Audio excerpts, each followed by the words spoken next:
Mes chers élèves, bonjour. J'espère que vous allez bien. Dans la vidéo d'aujourd'hui, on va faire une nouvelle leçon de mathématiques symétrie axiale. Vous trouvez 4 exercices avec solution. Bonne chance, bon courage. On va commencer. Exercice d'application, page 78. Vocabulaire. Un vocabulaire. Quelle est la symétrie du point B par rapport à delta؟ ما هو المماثل للنقطة B بالنسبة للمستقيم دلتا؟ ما هو المماثل للمستقيم D بالنسبة للنقطة المماثل للنقطة B بالنسبة للمستقيم دلتا؟ فعندنا هذا المستقيم هذا المماثلة ديال هذه النقطة B بالنسبة لهذا المستقيم دلتا هي النقطة G. بالنسبة للمستقيم دلتا هي النقطة G. إذا غنقولوا بلي le symétrie du point B par rapport à delta c'est G, le point G. Quelle est la symétrie du point B par rapport à delta prime؟ المطلوب منا أننا نحدو المماثل ديال النقطة B بالنسبة لدلتا بريم. دلتا بريم هو هذا المستقيم هذا وبالنسبة لبي هي هذه النقطة. إذا ما هو المماثل للنقطة B على هذا المستقيم دلتا؟ المماثل ديال هذه النقطة B بالنسبة لهذا المستقيم اللي هو دلتا هو النقطة A. هو النقطة A. 3. Quelle est la symétrie du point J par rapport à delta؟ Le symétrie du point J par rapport à delta هذا هو المستقيم دلتا، هذه هي النقطة J. إذا المماثل ديال النقطة J بالنسبة للمستقيم دلتا هو نفسه. لماذا؟ لأنها تنتمي لنفس المستقيم دلتا. إذا هي نفسها J. 4. Quelle est la symétrie du point E par rapport à delta prime؟ عندنا هذا هو دلتا بريم، المماثل ديال النقطة E. المماثل ديال النقطة E كذلك تنتمي النقطة E إلى المستقيم دلتا بريم. إذا المماثل ديالها فهو نفسه، هو point E. 5. Les points E, F et L sont-ils symétriques par rapport à delta؟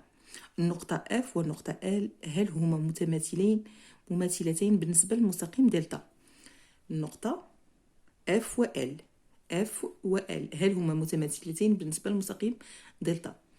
إلا كانوا تيبعدوا بنفس المسافة إذا هما متماثلتين بالنسبة لهذا المستقيم دلتا.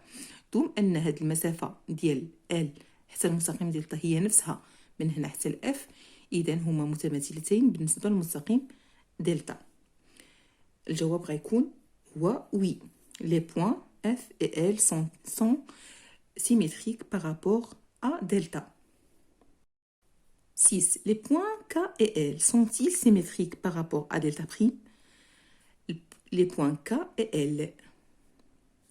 K et L sont-ils symétriques par rapport المستقيم دلتا بريم؟ فإلا جينا ندقوا في هذا التباعد ديال L على المستقيم دلتا و K فهما ما تيبعدوش بنفس المسافة. إذا L أكثر بعد من K، فهما غير متماثلتين بالنسبة للمستقيم delta prime. Donc, K et L ne sont pas symétriques par rapport à delta prime. إذا هذا هو الجواب. Les points K et L ne sont pas symétriques par rapport à delta prime. Non, ماشي متماثلات بالنسبة للمستقيم delta prime. Exercice numéro 2. Recopier la figure suivante dans un cahier en respectant le quadrillage. 1. Placez les points X, D et F, les symétriques respectifs des points F, B et A par rapport à la droite D2. يعني بالنسبة للمستقيم D2. X غتكون هي F، D المماثلة ديال B و E المماثلة ديال A بالنسبة للمستقيم D. إذا غادي نوريكم الرسم ديالنا. فهذا هو المستقيم D2. هذا هو المستقيم D2 وهذا هو الرسم اللي رسمناه على الورق. إذا فمطلوب منا هذا الشكل هذا. إذا المماثلة ديال النقطة X هي F، المماثلة ديال النقطة A هي E، والمماثلة ديال النقطة B هي D. غنورو السؤال الثاني بالنسبة للمستقيم D2. بالنسبة للمستقيم D2 إذا الجواب ديال السؤال الأول اللي هو بتيتا فهو هذا المماثل ديال النقط إكس و أ و بي بالنسبة للمستقيم دلتا دي 2 هو اف المماثلة ديال إكس المماثلة ديال أ و دي المماثلة ديال بي بالنسبة للمستقيم دي 2. حاولت أنني نلونهم بلون مغاير. نمرو السؤال الثاني. فبتيت بي لي بوين I H et G les symétriques respectifs des points C, D et F par rapport à la droite des trois. فغادي نرسموهم كذلك على الشكل. فمطلوب منا في السؤال أننا نحدد المماثلات ديال النقاط I H G بالنسبة للمستقيم دي 3 اللي هما C و D و E. فهادو هما النقط المماثلة C مماثلة I على بالنسبة للمستقيم دي 3 دي مماثلة H و E مماثلة G بالنسبة للمستقيم دي 3. نحاولوا أننا نلونوا المستقيم دي 3 كوم كوا يعني باش نبينوا الفرق ما بين المستقيمات. إذا هذا هو التمثيل ديال المستقيم دي بالنسبة يعني هذا هما المماثلات ديال النقطة سي بالنسبة للمستقيم دي 3 سي بالنسبة للمستقيم دي 3 هي إي دي المماثلة ديالها هي اش و او المماثلة ديالها هي جي بالنسبة للمستقيم دي 3. Petite c les points JKL les symétriques respectifs des points H, G et F par rapport à la droite des 3. يعني النقط JKL المماثلات بالنسبة لي بوين H, G et F بالنسبة للمستقيم دي 4. فغادي نشوفوهم على حسب الرسم اللي رسمنا. إذا غنشوفو المستقيم دي 4 فين جا. فهذا هو المستقيم دي 4. عندنا جي كا ال المماثلات ديالهم وهي اش جي اف. المماثله ديال جي بالنسبه للمستقيم دي 4 هي اش. المماثله ديال كا بالنسبه للمستقيم دي 4 هي جي. والمماثله ديال ال بالنسبه للمستقيم دي 4 هي اف. نحاولوا نلونوا المستقيم 4 دي 4. إذن المماثلات ديال المستقيم عندنا المستقيم دي المماثلة ديالو ديال ال بالنسبة للمستقيم دي فهي اف. المماثلة ديال كا بالنسبة للمستقيم دي 4 هي جي. والمماثلة ديال جي بالنسبة للمستقيم دي 4 هي اش. 2. Quelle est le symétrie de la droite D3 par rapport à la droite D2. فمطلوب منا الآن أننا نحدو المماثل ديال المستقيم D3 بالنسبة للمستقيم D2. المماثل ديال المستقيم D3 بالنسبة لماذا؟ بالنسبة للمستقيم D2. إذا غادي نقولوا أن المماثل ديال المستقيم D3 بالنسبة للمستقيم D2 هو المستقيم D1. هو المستقيم D1. كيف ما قلت لكم لو سيميتريك دو لا droite دي 3 بالنسبة للمستقيم دي 2 اللي هو دي 1. فهذا هو الجواب. Exercice numéro 3. Placer deux points distincts A et B, puis construire la droite D, telle que B et A soyant symétriques par rapport à D. فشنو مطلوب منا؟ مطلوب منا أننا نرسمو نقطتين مختلفتين بحيث هاد النقطتين مختلفتين رسموا منهم واحد المستقيم اللي هو دي tel que B et A soient des symétriques par rapport à D. وبحيث تكون النقطة B و A متماثلات بالنسبة لهذا المستقيم D. إذا باش غادي نرسموا واحد النقطتين مختلفتين غننزلوا النقطة A و B كيف ما كانوا في أي مكان. A و B نقطتين مختلفتين. عاد مطلوب منا أننا نرسموا واحد محور ديال التماثل ديال هاد النقطتين ان A و B تيكونوا متماثلات بالنسبه لهذا المستقيم اللي هو D. كيف ذلك؟ فمن هاد النقطتين المختلفتين فغادي نحاولوا نحدوهم كذلك باش بالبيركار. فتنحاولوا اننا يكون عندنا هاد المسافه اللي تنشوفوا. فتنحطوا النقطه الراس ديال البيركار هنا. تنحطوا الراس ديال البيركار فتنديروا واحد العلامه اللي تنحدوها هكذا.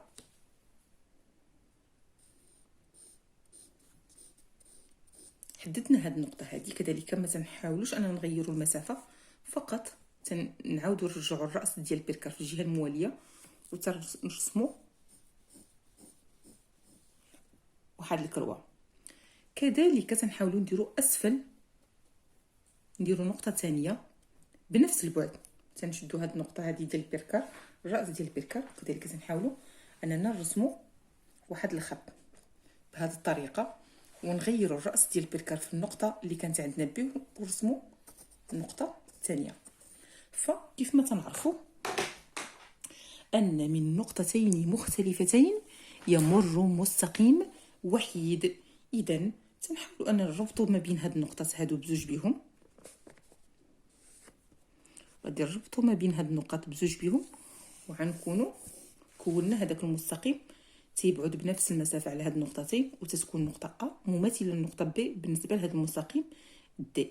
وهنا تنكونوا جاوبنا على exercice numéro 4. Recopie dans une feuille blanche la figure ci-dessous puis construire. فهذا هو الرسم مطلوب منا اننا ننقلوه على ورقه بيضاء. فخصكم تنزلوا هذا الرسم هذا كيف ما هو على ورقه بيضاء باش نشوفوا التتمه ديال الاسئله. السؤال المطروح هو ثانيا construire les points B et N symétriques respectifs des points A et M par rapport à la droite LE. فشنو تيقول هذا السؤال هذا؟ les points B et N symétriques respectifs des points A et M، يعني B و N راهم مماثلات النقطة أو M بالنسبة لهذا المستقيم LE. B و N نقطتين مماثلتين للنقطتين A و M بالنسبة للمستقيم LE. بتفسير آخر هو أن B راه مماثلة ديال A و N مماثلة ديال M بالنسبة للمستقيم LE. B مماثلة A و N مماثلة M بالنسبة للمستقيم LE. رجعوا كذلك لا فيغور بالنسبة للشكل باش تفهموا أكثر. إذا مطلوب منا أننا نرسموا المماثلة ديال النقطة A بالنسبة للمستقيم LE. النقطة A المماثلة ديالها هي B، غتكون هنايا، والمماثلة ديال النقطة M بالنسبة للنقطة المستقيم LE غتكون هي N، غتكون هي N اللي غتكون في هذا الاتجاه هذا. إذا عندنا هذا هو المستقيم اللي تنتكلموا عليه LE. مطلوب منا تحديد المماثلة ديال النقطة A اللي هي B غتكون هنايا، والمماثلة ديال N غتكون هي N غتكون في هذا الاتجاه. إذا غادي نشوفوا الرسم ديالنا.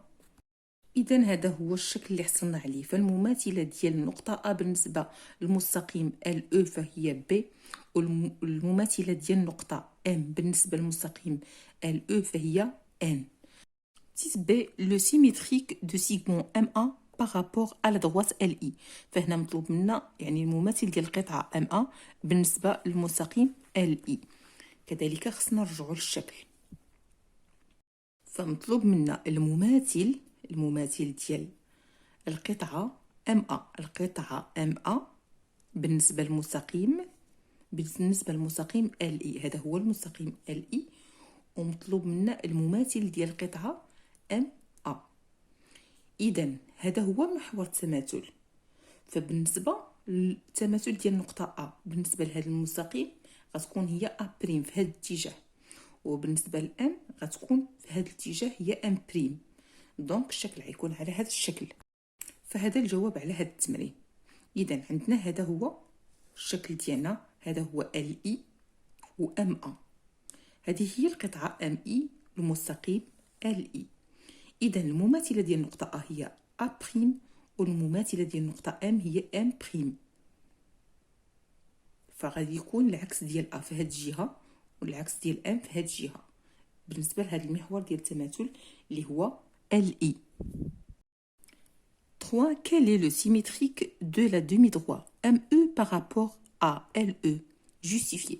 فمطلوب منا أننا نحدو المماثل ديال نصف المستقيم ME بالنسبة للمستقيم LE، كذلك مع التعليل.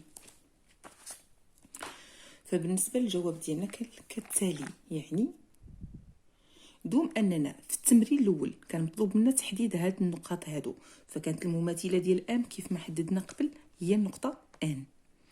ودوم ان اي مستقيم تتكون فوقو شي نقطه فراه تتبقى هي المماثله ديالها. فعندنا المماثله ديال او على هذا المستقيم ال فهو نفسها يعني هي او. اذا مطلوب منا تحديد المماثل ديال المستقيم ام او بالنسبه للمستقيم ال او. المماثل ديال النصف المستقيم ام او، تبعوا معايا في الكتوبه ديالكم ام او، نصف المستقيم ديال المستقيم ام او.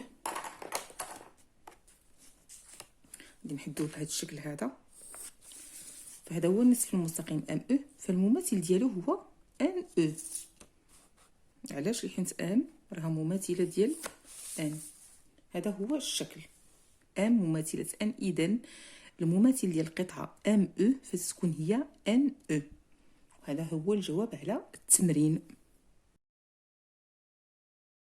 إلى هنا أعزائي التلاميذ وصلنا إلى نهاية الفيديو، فلا تنسوا الاشتراك في القناة وكذلك الضغط على زر لايك وزر الجرس ليصلكم مني كل جديد. بالتوفيق للجميع.